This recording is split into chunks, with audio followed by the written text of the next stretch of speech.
Hello, Steeler Nation. Welcome to your Steeler Nation podcast, sponsored by Total Sports Enterprises and MyBookie. I'm your host, G.Stryker, and the Steelers are in trouble this weekend against the Buffalo Bills. But before we get into that, Steeler Nation, I want you to tell you about our great sponsors here, Total Sports Enterprises. Follow Total Sports ENT on Twitter. Also be following at Steeler Nation, @_SN podcast. Retweet the tweet this week for a free Minkah Fitzpatrick signed Color Rush jersey. All you got to do is follow those three and retweet it. You're entered to win. We are giving away that jersey on Sunday. So good luck, Steeler Nation. Be the first ones in and make sure you put in for that free Minkah Fitzpatrick Color Rush jersey from our sponsors over at Total Sports ENT on Twitter. Guys, I hate this matchup. I was on the Overdue Bills podcast this past week. This is a very, very difficult matchup for Kenny Pickett's first start. I mean, unlike last year when we went into their place, first game of the season, completely healthy. I was super optimistic of that matchup. Steelers hit the ground running, made big defensive plans, held on to the football, stole a game in Buffalo, and earned it. Now, this year, way different. TJ Watt, best player in the league, he's out. Witherspoon is out, our starting outside corner. Edmonds banged up in concussion protocol. Don't know if he's going to play. Strong safety. Also, looks like Sutton is also our other starting corner. He's banged up. He's going to be questionable for this game, so we don't know if he's even going to be in playing. Everybody else, we got Wallace banged up. We've got Fitzpatrick banged up. Hayward, our other cornerstone piece on the defensive line, banged up. Wormley banged up. So, even though those guys are expected to play, Fitzpatrick, Wallace, Hayward, Wormley, they're all expected to play. They're not going to be 100%. And I'm concerned. I'm really concerned because that means Miles Jack, Ogunjobi, Bush, and Highsmith are your only four starters from week one that are 100% healthy out of the 11. I mean, you can throw Reed in there. I mean, he's backing up for Watt, but that's 5 of your 11 starters, less than half, that are completely healthy starting this game. I do not like that defense being that banged up going up against somebody like Josh Allen. I mean, the guy is an absolute elite passer in this league. I mean, hell, this defense, once they started getting some cracks and once some defenders started getting hurt and banged up last game, we blew a 10-point lead in the fourth quarter against Zach Wilson. Gives me no confidence being able to stop an incredibly talented quarterback, elite quarterback, top 3 quarterback like Josh Allen.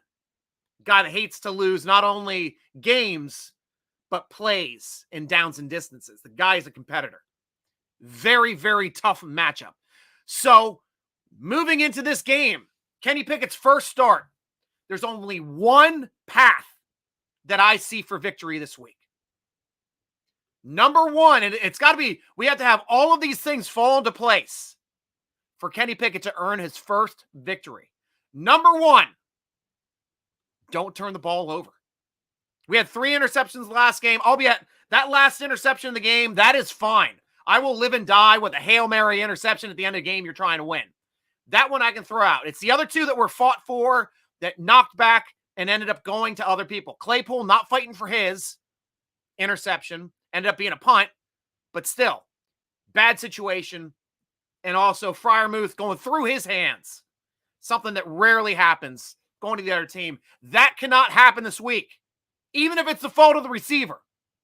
We cannot turn the ball over in Buffalo. That's number one. Number 2, Kenny Pickett, you need long, sustainable drives to help us win time of possession, to give this banged up defense the smallest amount of time to be on the field, number 1, and number 2, to limit the amount of drives that Josh Allen is going to have. That is number 2. Number 3, Pickett needs to score on a majority of those drives. Whether they end up in touchdowns or they end up in field goals, he has to score. That's the only way. Vi, go. Not talking to you until I'm done. Number 4, defense has to find a way to get a couple stops. That has to be, find some way to get off the field. If we can get interception, force a fumble somewhere, bonus. But we have to score. We've got to control time of possession. Cannot turn the ball over. And Kenny's got to show that he has a command of this offense and has to do it on the road. A tough task for Kenny entering his first NFL start, though Steeler NFL rookies have done an excellent job. We had a rookie record in 1976 with Mike Krushik, winning his first 6 games when Terry Bradshaw went down, having that epic defense get him 3 shutouts. He didn't even score a touchdown in his 6 starts that he won all 6 of his in his rookie year before Terry could come back. But Ben Roethlisberger beat that record. He had 13 straight wins his rookie year. In 2004, when Tommy Maddox went down in that Ravens game, he started the next week, won every game of the regular season. Now, Kenny Pickett has the ability to tie Ben Roethlisberger if he wins out from week 5 through week 17. Got it, or all those games for our 5th game through our 17th game, he can win 13 games. Got a chance. I'm not betting on it, but he's got a chance. And Hal starts this week in Buffalo. Can he do it? I'm hoping he does, because not only did he energize the team when he came out on the field, being able to move them up and down the field, but energize the Pittsburgh Steelers crowd, who now feels that we can actually score with Kenny Pickett on the field. Guys, it is now time for questions from Steeler Nation, sponsored by Manscaped. One of my favorites. Where's Manscaped here? There we go. Manscaped.com.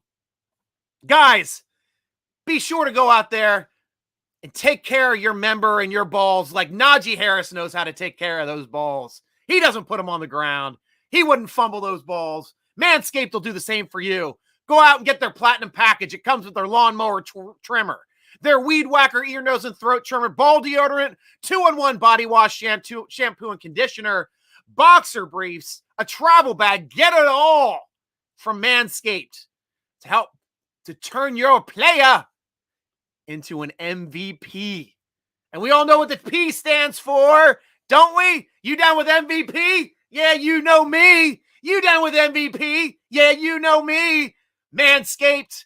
Go to manscaped.com. Use promo code SteelerNation, all caps, all one word, to get 20% off your order and free shipping. Take care of those balls, Steeler Nation. Manscaped.com. Guys, go on over to SteelerNation.com in the football forum. It is free to join. I get all my questions for the condensed podcast from SteelerNation.com in a thread each week. Join it for free and be part of the fun and get these questions answered.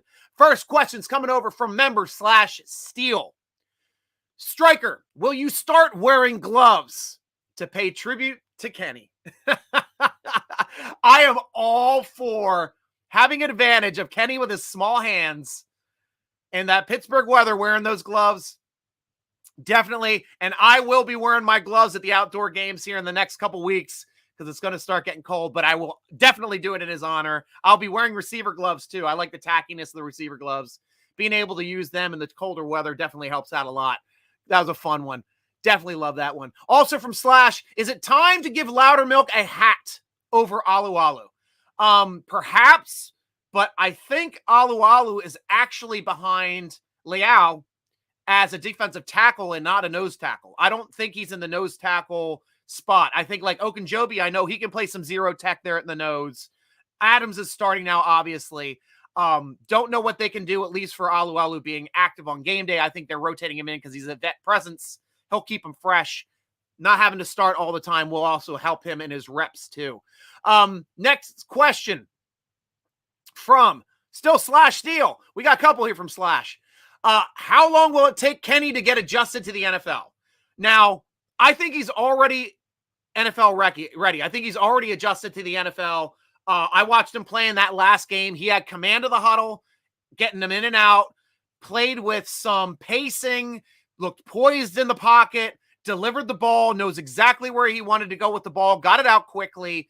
I like his poise both in the huddle and command on the field. I think he's already NFL ready and doesn't really need to take any more adjusting. And that's one of the things the Steelers coaches liked about him.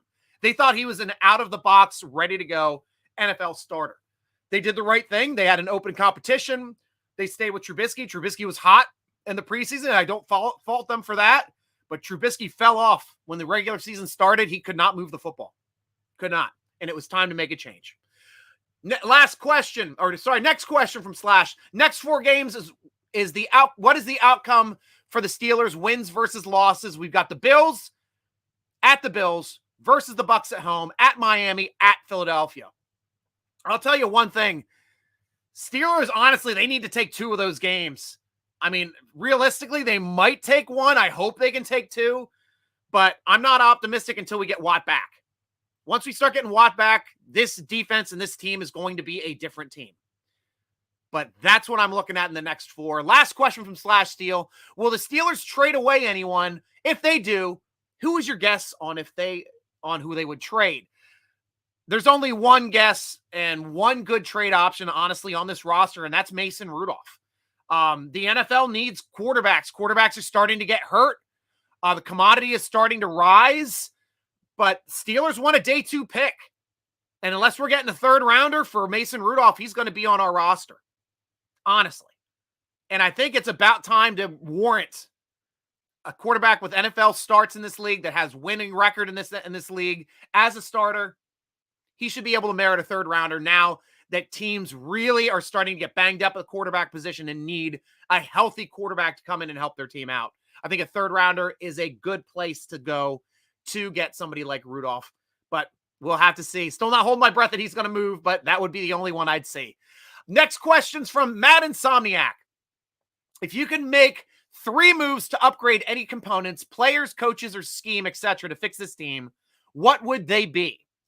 I feel like on paper, there's a metric ton of talent here, but it isn't working in unison. And I agree. The offense, definitely, I mean, I'll get to that in a second, but the first thing I can do to help this team out, Mad, it's getting back TJ Watt. This defense has gone from unstoppable, playing the Super Bowl contender, week 1, dominating them at their location on the road until we started getting banged up at the end of that game. TJ Watt is a difference maker. Best player in the league. There's a difference when TJ Watt is on the field and not on the field. That alone will make this defense 100% better. Absolutely. Because everybody is keying on TJ Watt, a man that they cannot stop blocking 2 guys, blocking 3 guys on the guy. That means everybody else is in one-on-one matchups or has a free run. That's what happens when TJ Watt's on the field. Why haven't we had 4 interceptions in a game since TJ Watt went out?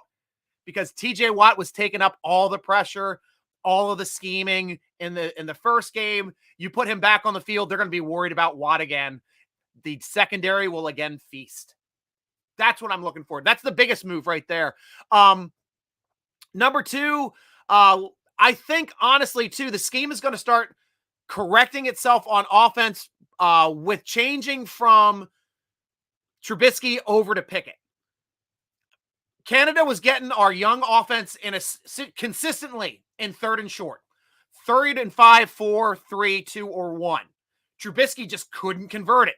What was our offensive identity under Mitchell Trubisky? It was 3 and out. That was our offensive identity. Instantly put in Kenny Pickett. We start converting drives. We start converting 3rds and shorts. 4th and short, we went on his first drive. Got it. Getting into the end zones on goal-to-go situations and short yardage. That is the difference. That is what we need to get the offense moving. So that's a big change right there. Number 3, we've got to challenge our playmakers to make big plays. The talent is there. We got a new quarterback, and he's going to take some chances.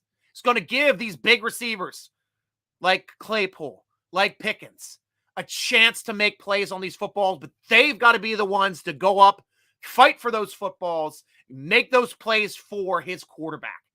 Those are the three biggest moves that I can see. They're all schematic, and they're all going to happen in the season at one point or another. I cannot wait for Watt to get back because I think that's going to be our biggest one. Great question there, Mad. Next question from Blitz. At 1-3, we're only one game out of the division race. Am I crazy to think we have a chance? No, you're not crazy. We have a chance. We have a chance to make it to the playoffs. It's a tough one. We start getting some injured players back. If Pickett starts playing well, gives us a chance to win these games. I know it's a tall task for a rookie quarterback, but there's a chance. Still, I think 10 wins is what it's going to take to make the playoffs this year in the AFC. Heck, the way they're playing this year might take 9 wins. But the Steelers have to find a way to win another 8 or 9 games. And that could be a tall task moving down. Next questions from Drink Iron City. Howdy there, Stryker. Thanks for doing these. Yes, great job in doing so. You are very welcome, and thank you very much for all the great questions, as always, Drink Iron City. First question, Gunner is deactivated, giving Sims the go. Is this a should have been done sooner thing? I don't think so, DIC. Honestly, I don't think any of us expected Gunner to put 2 balls on the ground in 4 games, especially the way he was playing in the preseason. Looked good. Looked nice and quick, getting nice returns for us. Had a nice punt return for us this year as well. But you can't put balls on the ground. Hell, he even looked good as a receiver in the preseason. But I think we didn't know what he was going to become when the season started. It's becoming a trend. A change has to be made, though. I also think Austin not being healthy through all the preseason hurt our ability to be able to have 2 guys competing for that punt returner, kick returner spot at a 1A, 1B type level. Now we're starting to get Austin back. He's off of injured reserve. He's not on our roster yet. He's got 3 weeks of roster exemption until we put him into a game. Then he has to become on the roster. So who's it going to be coming off of that roster? Is it going to be Sims, who I thought it was going to be Sims, but now is it going to be Gunner? We will have to see. That's going to be a really interesting find. Moving up. Next question. How does Clay Puff, I know you're making Claypool, but play so small? I would think the jugs machine and extra body positioning with a position coach would help. I think this goes beyond coaching here, DIC. I think this is more Claypool just getting used to not really fighting for the football these last 2 years because he hasn't had as many opportunities for getting footballs down the field, with Ben getting banged up after week 10, not being able to deliver balls down the field. He's constantly fighting on the sideline for balls. We had a ball go right down the middle of the field for him to be able to jump one-on-one with the defender. Was on the inside positioning. Should have stepped up and jumped for the football and had it easily.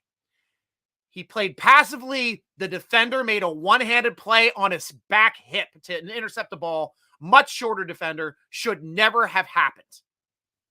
So, moving forward, Claypool's got to put on his big boy pants and start attacking that ball in the air again, because the D would not have had a shot at that interception at all if he made an effort on the high pointing of that ball, which he did his rookie year.